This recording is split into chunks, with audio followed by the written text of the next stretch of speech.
مجھے سے کیوں اتنی، میں تو قرآن کا داعی ہوں، رسول اللہ کا وارث، صحابہ کا سپاہی ہوں، مجھے ہے کفر سے۔ السلام علیکم ورحمۃ اللہ وبرکاتہ۔ الحمدللہ رب العالمین والصلاة والسلام علی سید الانبیاء والمرسلین وعلی آلہ وصحبہ اجمعین ومن تبعہم بإحسان الی یوم الدین، اما بعد۔ معزز ناظرین، ہماری شریعت فطرت کے تقاضوں کی رعایت کرتی ہے۔ انسانی زندگی میں جہاں مشکلات آئیں، پریشانیاں آئیں، وہاں ہماری شریعت ہمیں بہت ساری سہولتیں دیتی ہیں۔ ہم جانتے ہیں کہ جب ایک انسان سفر میں ہوتا ہے تو اس کے گھر کے اندر جو سکون ہوتا ہے، جو اس کے وطن میں جو سکون ہوتا ہے، وہ سفر میں میسر نہیں ہوتا، چاہے سفر جتنا ہی آرام دہ کیوں نہ ہو۔ گھر سے بہرحال دور جب انسان ہوتا ہے تو بہت سارے اس کے ساتھ مسائل ہوتے ہیں۔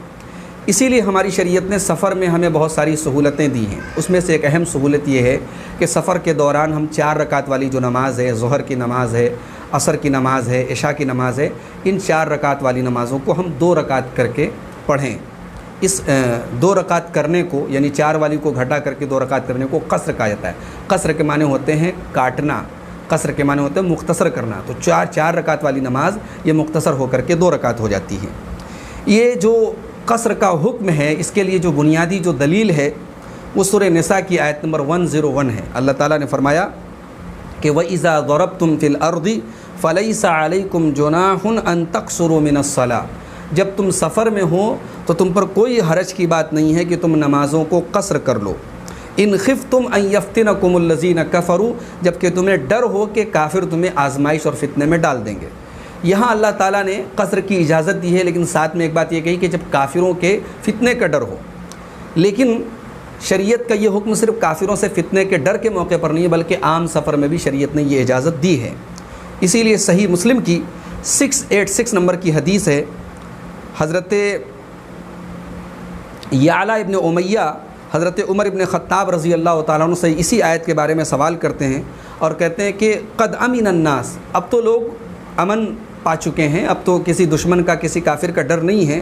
تو حضرت عمر رضی اللہ تعالیٰ عنہ نے جواب دیا عجبت مما عجبت منہ، جس بات پر تمہیں تعجب ہو رہا ہے اسی بات پر مجھے بھی تعجب ہوا تھا، اور میں نے اللہ کے رسول صلی اللہ علیہ وسلم سے اس کے بارے میں پوچھا تھا، تو اللہ کے رسول نے فرمایا صدقۃ تصدق اللہ بہا علیکم، یہ اللہ تعالیٰ کی طرف سے ایک صدقہ ہے، اللہ تعالیٰ کی طرف سے ایک تحفہ ہے جو اللہ نے تم کو دیا ہے، فاقبلوا صدقتہ، لہٰذا اللہ کے صدقہ کو قبول کرو۔ گویا سفر کے دوران جو قصر کی رخصت ہے وہ صرف اس موقع پر نہیں ہے جب جنگ کے حالات ہوں، بلکہ عام اور نارمل سفر میں بھی ہمیں قصر کی اجازت دی گئی ہے۔ اب ایک بہت اہم سوال یہ ہے کہ قصر جو ہے یہ ہم کتنے ڈسٹینس کے سفر پہ کر سکتے ہیں؟ 100 کلومیٹر، 80 کلومیٹر، 50 کلومیٹر، کتنے سفر پر ہم یعنی قصر کی شریعت نے جو اجازت دی ہے، جو رخصت دی ہے، یہ ہم اس کا فائدہ اٹھا سکتے ہیں؟ تو دیکھیے اس بارے میں بہت اختلاف ہے۔ اللہ کے رسول صلی اللہ علیہ وسلم نے مختلف سفر کیے ہیں اور ہر سفر میں آپ نے قصر کیا ہے۔ اسی لیے ان تمام حدیثوں کے پیش نظر علماء کے الگ الگ اقوال ہیں، لیکن اس سلسلے میں جو سب سے راجح اور مضبوط بات ہے وہ امام ابن تیمیہ رحمہ اللہ کی بات ہے۔ وہ کہتے ہیں کہ کل اسم لیس له حد فی اللغۃ ولا فی الشرع فالمرجع فیہ الی العرف، کہتے ہیں کہ ہر وہ چیز، ہر وہ لفظ جس کی لغت کے اندر کوئی حد نہ ہو اور شریعت کے اندر کوئی حد نہ ہو تو پھر اس میں رجوع کیا جائے گا عرف کی طرف۔ عرف سے مراد ہماری جو عام بول چال ہے، ہماری عام بول چال میں سفر جس کو کہا جاتا ہے اس کو ہم سفر مانیں گے، اس لیے کہ نہ تو شریعت میں سفر کی کوئی حد بتائی گئی ہے، نہ لغت کے اعتبار سے، عربی زبان کے اعتبار سے سفر کی کوئی حد ہے۔ تو ہماری عام بول چال میں، ہماری عام زبان میں ہم جتنے ڈسٹینس کے سفر کو سفر مانتے ہیں اتنے سفر پہ ہم نماز قصر کر سکتے ہیں، اس کو کسی کلومیٹر میں محدود نہیں کیا جا سکتا۔ اب ایک اہم سوال یہ ہے کہ کتنی مدت تک ہم قصر کر سکتے ہیں؟ سفر میں ہم گئے 5 دن، 10 دن، 15 دن، 20 دن، کتنے مدت تک ہم قصر کر سکتے ہیں؟ تو یہ بات بھی یاد رکھیں کہ اس معاملے میں شریعت نے ہمیں اس معاملے کو مطلق چھوڑا ہے، اس معاملے کو شریعت نے لمیٹیڈ نہیں کیا ہے، اس کو کسی مدت کے ساتھ خاص نہیں کیا ہے۔ ابو داؤد کی 1235 نمبر کی حدیث ہے، اللہ کے نبی صلی اللہ علیہ وسلم تبوک میں جب گئے، غزوہ تبوک کے موقع سے آپ تبوک گئے، وہاں آپ نے 20 دن قیام کیا، تبوک میں آپ 20 دن رہے اور 20 دن تک آپ قصر کرتے رہے۔ مکہ میں آپ نے 17 راتیں گزاری، وہاں آپ قصر کرتے، جیسا کہ بخاری کی 1080 نمبر کی حدیث میں موجود ہے۔ اور ظاہر ہے کہ اللہ کے رسول کے یہ سارے جو یعنی آپ کا اسٹے تھا، آپ کا جو قیام تھا، یہ حالات کے مطابق تھا، یہ اچانک تھا، پری پلان نہیں تھا۔ اس کے باوجود اللہ کے رسول نے قصر کیا، اور آپ نے جتنی مدت تک قیام کیا اس سے زیادہ اگر کوئی صحابی یا کوئی انسان وہاں ٹھہرا تو ایسا نہیں کہ آپ نے اس سے کہا کہ تم پوری نماز پڑھو۔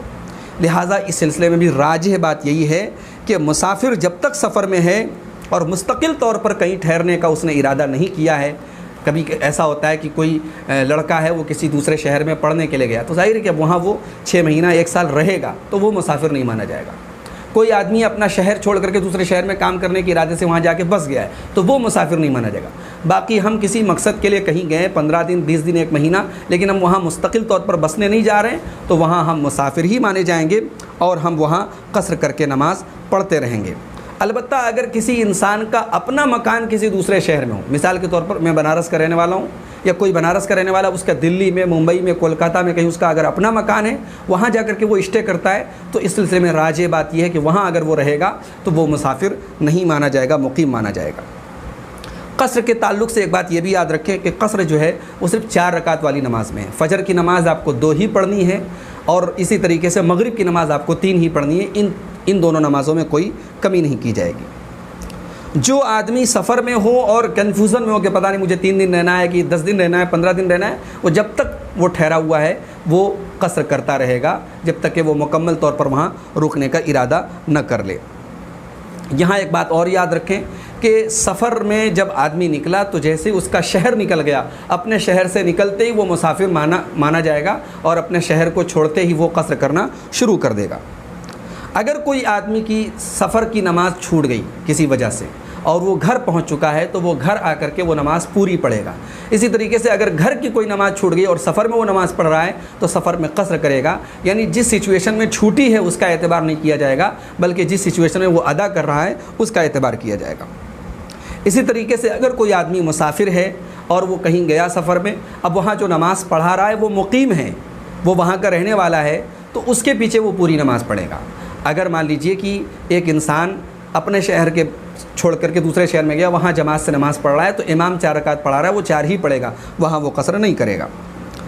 اگر کوئی آدمی مقیم کے پیچھے کسی دوسرے شہر میں گیا اور وہاں کے امام کے پیچھے نماز پڑھ رہا ہے، جو مسافر نہیں ہے، پوری نماز پڑھ رہا ہے، اس کے پیچھے وہ نماز پڑھی اور اس کو صرف 1 رکعت ملی، مثال کے طور پہ جیسے ظہر کی نماز ہے، عصر کی نماز ہے، 1 رکعت ملی ہے۔ اب ایک سوال یہ ہے کہ وہ جو چھوٹی ہے وہ نماز، تو اب وہ 1 رکعت پوری کرے گا یا 3 رکعت اور پڑھے گا؟ تو صحیح بات یہ کہ وہ 3 رکعت اور پڑھے گا، وہ امام کے اعتبار سے چلے گا، وہ اپنے اعتبار سے نہیں چلے گا۔ سفر کے دوران ایک بات یہ بھی یاد رکھی جائے کہ وتر کی نماز اور فجر کی سنتیں پڑھی جائیں گی، باقی سنتیں نہیں پڑھی جائیں گی۔